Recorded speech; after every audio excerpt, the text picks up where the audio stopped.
నమస్తే, welcome to ACT news. నేను స్వామి. ముందుగా హెడ్లైన్స్. నీతి ఆయోగ్ ఉపాధ్యక్షుడితో భేటీ అయిన సీఎం చంద్రబాబు. పనితీరు ఆధారంగా ర్యాంకులు ఇవ్వాలని కోరిన సీఎం. డాష్బోర్డ్ అమలుపై చంద్రబాబును అభినందించిన నీతి ఆయోగ్ బృందం. ప్రతిభను నమ్ముకోండి, దళారులు నన్ను నమ్మి మోసపోవద్దు. పోలీస్ కానిస్టేబుల్ ఉద్యోగాల అభ్యర్థులకు డీజీపీ సాంబశివరావు హితవు.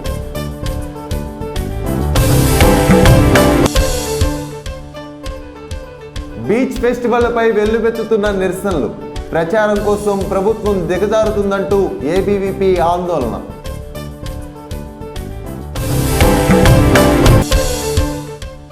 జనచైతన్య యాత్రకు ముగింపు లేదు. ప్రజల కోసం అనేక సంక్షేమ కార్యక్రమాలను టీడీపీ ప్రభుత్వం చేపట్టింది. ఎమ్మెల్యే బోండా.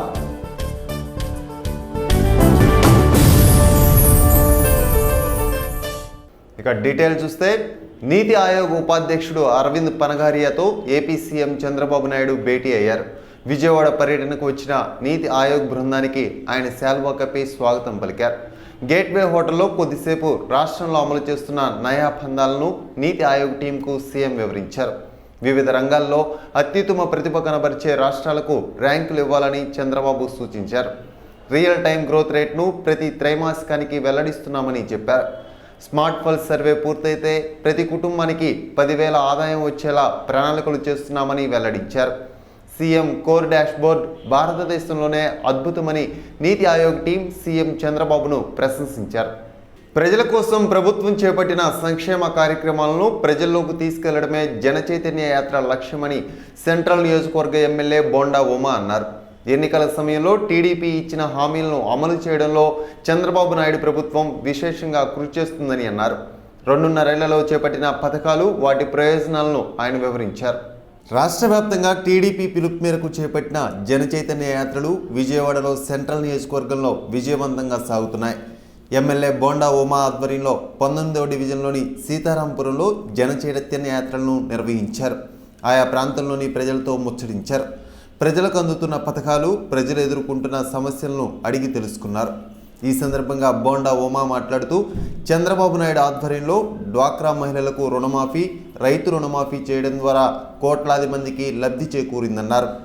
అసంఘటిత కార్మికుల కోసం చంద్రన్న బీమా 200 రూపాయల నుండే పింఛన్ను 1000 రూపాయలకు పెంచామని, ఎన్నో కార్యక్రమాలు చేపట్టామని, వాటి ద్వారా కోట్లాది మందికి లబ్ధి చేకూరుతుందన్నారు.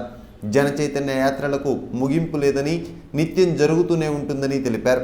కార్యక్రమంలో స్థానిక కార్పొరేటర్లతో పాటు నాయకులు పాల్గొన్నారు. రాష్ట్రంలో కూడా జరిగినటువంటి విధంగా 200 రూపాయలు ఇచ్చే పింఛన్ని 5 రెట్లు పెంచి 1000 రూపాయలు చేసినటువంటి ప్రభుత్వం తెలుగుదేశం ప్రభుత్వం. ఇవాళ ఈ రాష్ట్ర బాధ్యతలు చేపట్టే నాటికి 16,500 కోట్ల అప్పుల ఊబిలో ఈ రాష్ట్రం ఉన్న తన సమర్థత, తన అపారమైన అనుభవమే ఈరోజు పెట్టుబడిగా ఈ రాష్ట్రాన్ని ముందుకు తీసుకెళ్తున్నటువంటి ప్రభుత్వం తెలుగుదేశం ప్రభుత్వం, ముఖ్యమంత్రి చంద్రబాబు నాయుడు గారు. ఇవాళ ఆర్థికంగా ఆదుకునేదానికి పింఛన్లు పెంచాం.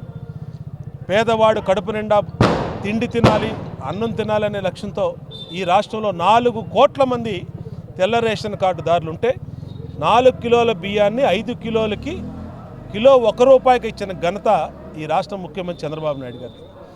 అంతేకాదు, పేదవాడి ఆరోగ్యానికి కూడా ఒక భరోసానివ్వాలని ఎన్టీఆర్ వైద్య సేవ అనే పథకం ద్వారా ఇవాళ రాష్ట్రంలో 4 కోట్ల మంది పేద ప్రజలకి ఆరోగ్య భరోసానిచ్చి 2,50,000 రూపాయల ఉచిత ఆరోగ్య సేవలు అందించినటువంటి ప్రభుత్వం ఈ భారతదేశంలో ఏకైక ప్రభుత్వం తెలుగుదేశం ప్రభుత్వం, ఆంధ్రప్రదేశ్లో ఉన్నటువంటి చంద్రబాబు నాయుడు గారి ప్రభుత్వం.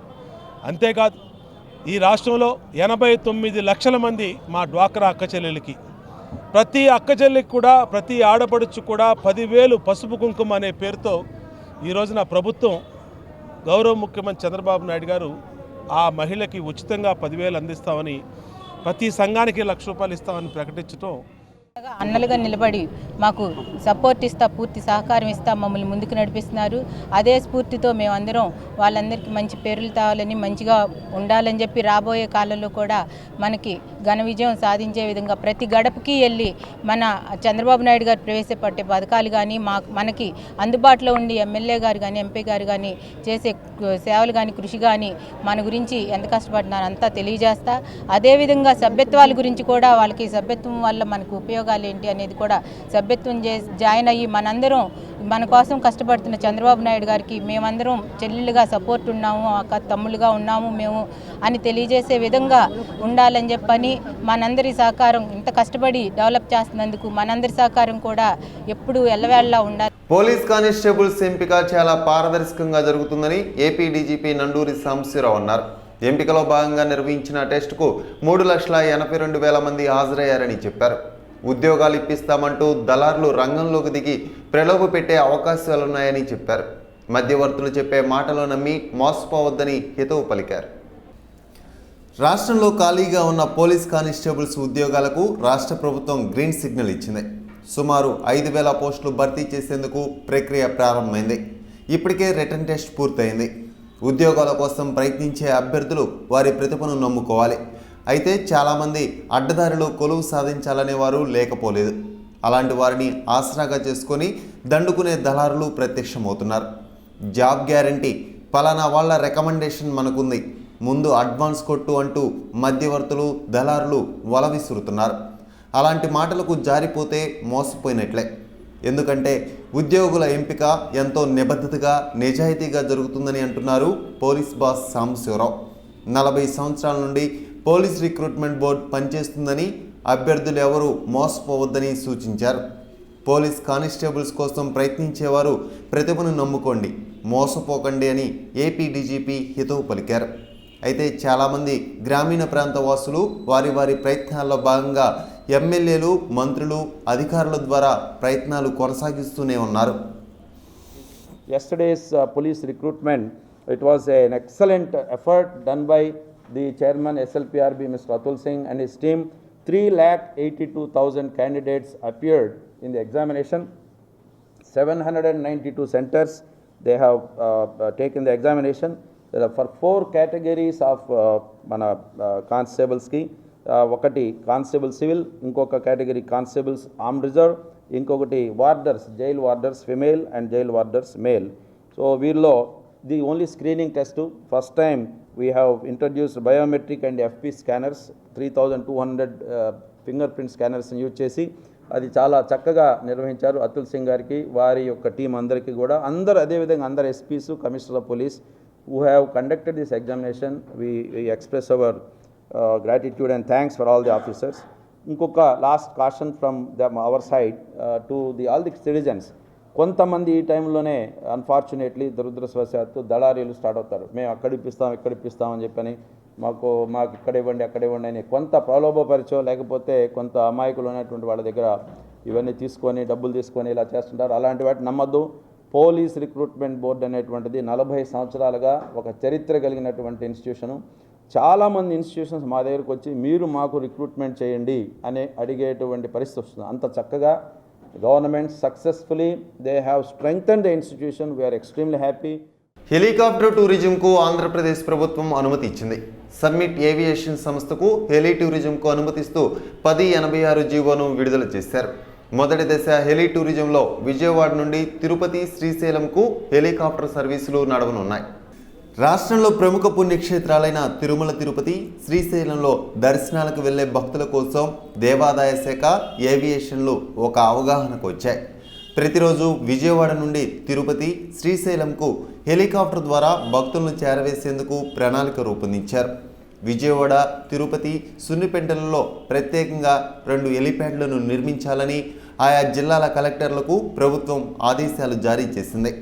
హెలికాప్టర్ ద్వారా పర్యటించే భక్తులకు ఆయా దేవస్థానాల వద్ద వసతి, దర్శనం, ప్రసాదాలు అందించేలా ఏర్పాట్లు చేయాలని ఉత్తర్వులు జారీ చేశారు.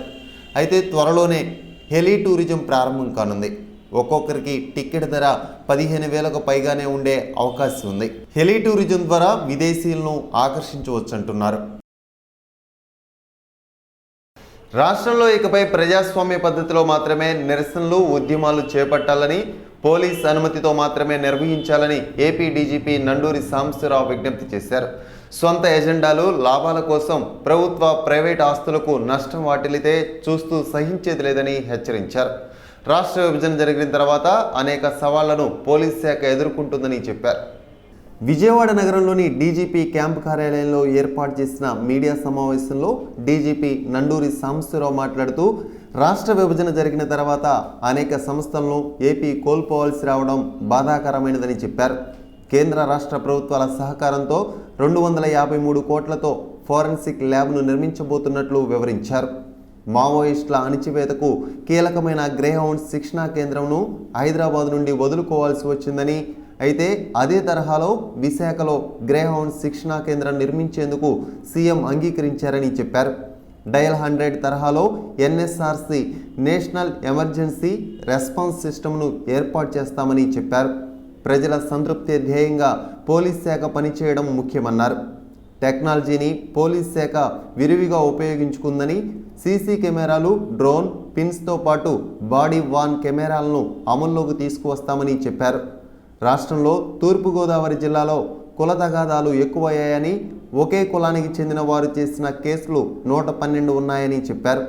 కుల ఆధిపత్యాలు, ఫ్యాక్షనిజం, మావోయిజాన్ని సహించేది లేదన్నారు. సుప్రీంకోర్టు తీర్పు ప్రకారం ఆస్తులు, ఉద్యమాలు, ఆందోళనల పేరిట విధ్వంసం చేసిన వారిపైన, చేయించిన కారకులపైన చర్యలు తీసుకోవడంతో పాటు వారి నుండి ఆస్తి నష్టాన్ని వసూలు చేయబడుతుందని వెల్లడించారు. తుని ఘటన కేసు విషయంలో బాధ్యులపై కఠిన చర్యలుంటాయన్నారు. పోలీస్ కానిస్టేబుల్స్ నియామకం పారదర్శకంగా నిర్వహించడం జరుగుతుందని, ఎవరూ దళారులను, మధ్యవర్తులను నమ్మవద్దని సూచించారు. ఉద్యోగాలు ఇప్పిస్తామంటూ ఎవరు చెప్పినా నమ్మి మోసపోవద్దన్నారు. ఆధారం లేని ఆరోపణలు చేయడం మావోయిస్టులకు, వారిని బలపరిచే ప్రజా సంఘాలకు ఆనవాయితీగా మారిందన్నారు. ఆర్కే విషయంలో ఇది స్పష్టమైందన్నారు. మావోయిస్టుల సిద్ధాంతాలను ఎవరూ విశ్వసించడం లేదని చెప్పారు. ముద్రగడ పద్మనాభం చేపట్టనున్న పాదయాత్రపై స్పందిస్తూ, సుప్రీంకోర్టు డైరెక్షన్ ప్రకారం అనుమతి తీసుకోవాలి, లేకుంటే చట్ట ప్రకారం చర్యలు తీసుకుంటామని అన్నారు. Coming first to the issue of post bifurcation, మీకు అందరికీ తెలుసు, వీ లాస్ట్ మెనీ ఇన్స్టిట్యూషన్స్. అంటే ఇక్కడ ఇన్స్టిట్యూషనల్ ఇన్ఫ్రాస్ట్రక్చర్ పోలీస్ కంటూ వర్చువల్గా ఏమీ లేదు. ఎందుకంటే మనకి పోలీస్ అకాడమీ లేదు, వీ లాస్ట్ దేర్. అదేవిధంగా మనకి ఇన్వెస్టిగేషన్లో ముఖ్యంగా మనకి ఉపయోగపడేటువంటి ఫారెన్సిక్ సైన్స్ ల్యాబొరేటరీ లేదు. అదేవిధంగా మనకి ఒకప్పుడు కంబైన్డ్ స్టేట్లో గ్రేహౌండ్స్కి ఒక చాలా నేషనల్ స్థాయిలోనే, జాతీయ స్థాయిలోనే ఒక చాలా ప్రెస్టీజియస్ ట్రైనింగ్ ఇన్స్టిట్యూషన్ ఉన్నది సమకూర్చుకోవడం. ఈ విధంగా ఇన్ఫ్రాస్ట్రక్చరు ఏదైతే లేదో దాన్ని నెమ్మదిగా వీఆర్ బిల్డింగ్ అప్ అని చెప్పి నేను I just want to share with you about the bifurcated స్టేట్లో ఎన్ని ప్రాబ్లమ్స్ ఉన్నాయి మనకి ఏమిటన్న దాని దగ్గర. Coming to the law and order aspect in the state, we are having few challenges from the Maoist. You all know, కొన్ని పాకెట్స్లో Maoist వలన ఛాలెంజ్ ఉంది, కొన్ని పాకెట్స్లో కమ్యూనల్ ఫోర్సెస్ వలన ఛాలెంజెస్ ఉన్నాయి. లైక్ కోర్టులో, మొన్న నెల్లూరు కోర్టులో జరిగింది, అంతకుముందు చిత్తూరు కోర్టులో జరిగింది. ఈ మైల్డ్ ఎక్స్ప్లోజన్స్ జరుగుతున్నాయి. Call it ISIS or whatever might be the group in the fundamentalist group. అదేవిధంగా కొన్ని చోట్ల ఇండస్ట్రియల్ అన్రెస్ట్ కూడా మీరు చూస్తున్నారు. Call it aqua park, call it Divi's, call it KSZ, whatever it is.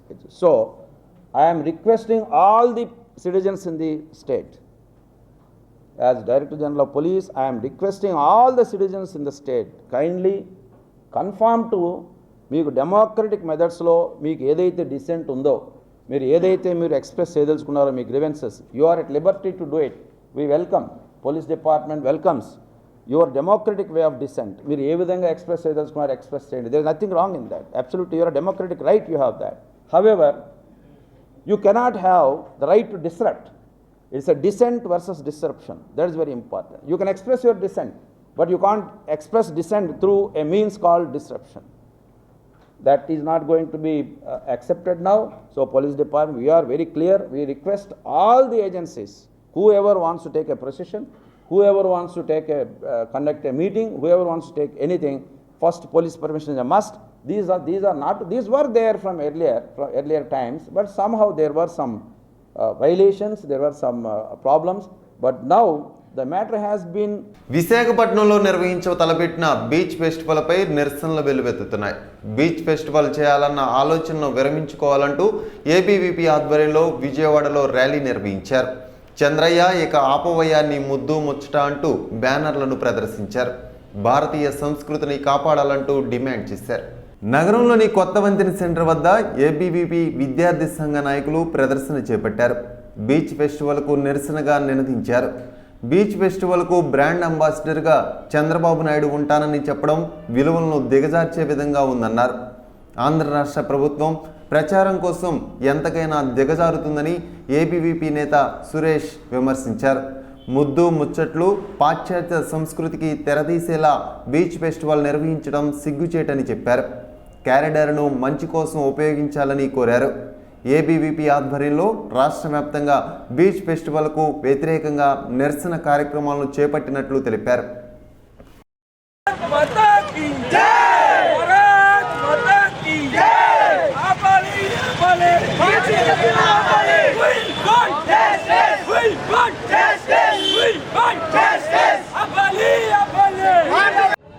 Beach festival అని చెప్పేసి ఈరోజు ముద్దు ముచ్చట్లు ఏదైతే క్లబ్ డ్యాన్సులు ఈ యొక్క రాష్ట్రంలో కొత్త రకంగా ప్రైవేట్ పెట్టేటటువంటి యొక్క ధోరణి ఈ యొక్క చంద్రబాబు నాయుడు గారు చేస్తూ ఉన్నారు. ఎందుకోసం అంటే ఈ యొక్క ప్రచారం కోసం ఎంత విలువలకు దిగజారైనా కూడా ఈ యొక్క రాష్ట్ర ప్రభుత్వం చేస్తుందని చెప్పడానికి నిదర్శనం ఈ యొక్క బీచ్ ఫెస్టివల్ అని చెప్పేసి ఈరోజు ఏబీవీపీగా మేము ఖండిస్తూ ఉన్నాం. ఈ యొక్క ముద్దు ముచ్చట్లకు బ్రాండ్ అంబాసిడర్గా నేను వ్యవహరిస్తాను. దేశ విదేశాల నుంచి రండి, ఇక్కడికి ఏదైతే ఉందో ఇప్పటికే కూడా చంద్రబాబు నాయుడు పిలుపునివ్వడం జరిగింది. ఈ యొక్క బీచ్ ఫెస్టివల్ పేరుతో ఏదైతే ఈ యొక్క రాష్ట్రంలో ఈ యొక్క ముద్దు ముచ్చట్లు ఏర్పాటు చేస్తున్నాడో వేదికగా మధ్యవర్తిగా వ్యవహరించడానికి కూడా నువ్వు ఇంత దిగజారుతున్నావు అంటే నిజంగా సిగ్గుచేటు. ఇప్పటికైనా కూడా ఈ యొక్క బీచ్ ఫెస్టివల్ పేరుతోటి ఏదైతే యొక్క రాష్ట్ర యొక్క సంస్కృతిని దిగజారి చేయడానికి, విలువలు దిగజారి చేయడానికి నువ్వు పాటుపడుతున్నావో ఇది హేమమైన చర్య అని చెప్పేసి కూడా ఏబీవీపీ మేము ఖండిస్తూ ఉన్నాం. ఈ యొక్క రాష్ట్ర అభివృద్ధి కోసం, ఈ యొక్క బీచ్ల యొక్క కారిడార్ కోసం, ఈ యొక్క రాష్ట్రంలో ఉన్నటువంటి యువకులు ఉపాధి కోసం ఈ యొక్క కారిడార్ను ఉపయోగించాలి తప్ప నీ ప్రచారం కోసం, ఈ యొక్క ముద్దు ముచ్చట్ల కోసం కాదని చెప్పేసి మేము హెచ్చరిస్తూ ఉన్నాం. ఎట్టి పరిస్థితుల్లో కూడా బీచ్ ఫెస్టివల్ని అడ్డుకుంటామని చెప్పేసి. న్యాయం కోసం మరోసారి అగ్రిగోల్డ్ బాధితులు రోడ్డెక్కనున్నారు. అగ్రిగోల్డ్ బాధితులను ఆదుకోవాలంటూ రేపు ఉదయం విజయవాడలో పాదయాత్ర చేపట్టనున్నట్లు AgriGold customers and agents welfare association నాయకులు ముప్పాళ్ల నాగేశ్వరరావు తెలిపారు. ప్రభుత్వం అగ్రిగోల్డ్ బాధితుల పట్ల నిరంకుశ వైఖరి విడనాడి కోర్టు తీర్పును అనుసరించి చర్యలు తీసుకోవాలని డిమాండ్ చేశారు. హనుమాన్పేటలోని దాసరి భవన్లో AgriGold agents and customers association గౌరవ అధ్యక్షులు ముప్పాళ్ల నాగేశ్వరరావు మీడియా సమావేశం ఏర్పాటు చేశారు. ఈ సందర్భంగా ఆయన మాట్లాడుతూ అగ్రిగోల్డ్ లావాదేవీల్లో అధిక భాగం ఆంధ్రప్రదేశ్ నుండే కొనసాగాయని అన్నారు. 20 లక్షల కుటుంబాలు అగ్రి బారిన పడి ఇబ్బందులు ఎదుర్కొంటున్నారని చెప్పారు. ఇప్పటికే 98 మంది ఆత్మహత్యలకు పాల్పడ్డారని ఆవేదన వ్యక్తం చేశారు. బాధితులకు అండగా హైకోర్టు తీర్పు ఇవ్వడం అభినందనీయమని చెప్పారు. బాధితులతో కలిసి శాంతియుతంగా రేపు ర్యాలీ చేపడుతున్నట్లు తెలిపారు. గత 2 సంవత్సరాల కాలంగా AgriGold customers and agents welfare association సాగిస్తున్న న్యాయ పోరాటము, ప్రజా పోరాటము కొంత ఫలితాలని ఇస్తుందనే ఆశ, నమ్మకం నేడు మా అందరికీ కలుగుతుంది. నేను ఈ సందర్భంగా హైకోర్టుని మనసా వాచ అభినందిస్తున్నాను. హైకోర్టు నిన్న కాల పరిమితితో కూడిన ఆక్షన్ షెడ్యూల్ని రాష్ట్ర ప్రభుత్వానికి, సిఐడి చీఫ్కి ఆదేశాలను ఇచ్చింది. బాధితుల ప్రదర్శనకు పోలీసులు అనుమతి ఇవ్వలేదన్నారు. అనుమతి ఉన్నా లేకున్నా శాంతియుత ప్రదర్శన చేపడతామని చెప్పారు. హాయ్లాండ్ కాజేసేందుకు పన్నాగం పన్నారన్న ఆరోపణలు అవాస్తవమని టీడీపీ నేతలు నిరూపించుకోవాలని సవాల్ విసిరారు. అగ్రిగోల్డ్ ఆస్తులను అమ్మేందుకు సీల్డ్ కవర్లో సమర్పించాలని హైకోర్టు కోరటాన్ని స్వాగతిస్తున్నామన్నారు. ప్రభుత్వం చిత్తశుద్ధితో బాధితులకు న్యాయం జరిగేలా వ్యవహరించాలన్నారు. ప్రజా సంఘాలు, రాజకీయ నాయకుల పట్ల పోలీసులు వ్యవహరిస్తున్న చర్యలను ఖండించారు. ముఖ్యమంత్రి గారికి, వారి మంత్రివర్గ సభ్యులకి, అవ్వ కుటుంబానికి ఏమిటి అనుబంధం అని నేను అడుగుతున్నా. మీకు అనుబంధం లేకపోతే 23 మాసాలు ఎందుకు మిగిలిన వాళ్ళని అరెస్ట్ చేయలేదో చెప్పాలని నేను అడుగుతున్నా. కొంతమంది పెద్దలు హాయ్లాండ్ని కారు చౌక కొట్టేయాలని సిఐడి ద్వారా మా మీద ప్రభావితం చేశారని 24 మాసాల తర్వాత ఈ ప్రభుత్వం మళ్ళా తిరిగి అధికారంలోకి రావాలి అంటే ప్రజాస్వామ్యాన్ని ఒళ్ళు దగ్గర పెట్టుకొని కాపాడాలా. అలా కాపాడకపోతే ప్రజలే తుది తీర్పు ఇస్తారు. ఏసీటీ న్యూస్ ముగించే ముందు హెడ్లైన్స్ మరోసారి. నీతి ఆయోగ్ ఉపాధ్యక్షుడితో భేటీ అయిన సీఎం చంద్రబాబు. పనితీరు ఆధారంగా ర్యాంకులు ఇవ్వాలని కోరిన సీఎం. డాష్ బోర్డ్ అమలుపై చంద్రబాబును అభినందించిన నీతి ఆయోగ్ బృందం. ప్రతిభను నమ్ముకోండి, దళారులు నన్ను నమ్మి మోసపోవద్దు. పోలీస్ కానిస్టేబుల్ ఉద్యోగాల అభ్యర్థులకు డీజీపీ సాంబశివరావు హితవు.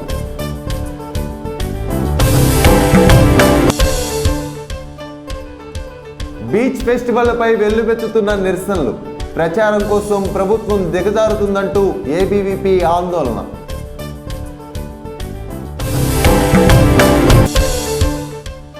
జనచైతన్య యాత్రకు ముగింపు లేదు. ప్రజల కోసం అనేక సంక్షేమ కార్యక్రమాలను టీడీపీ ప్రభుత్వం చేపట్టింది. ఎమ్మెల్యే బోండా.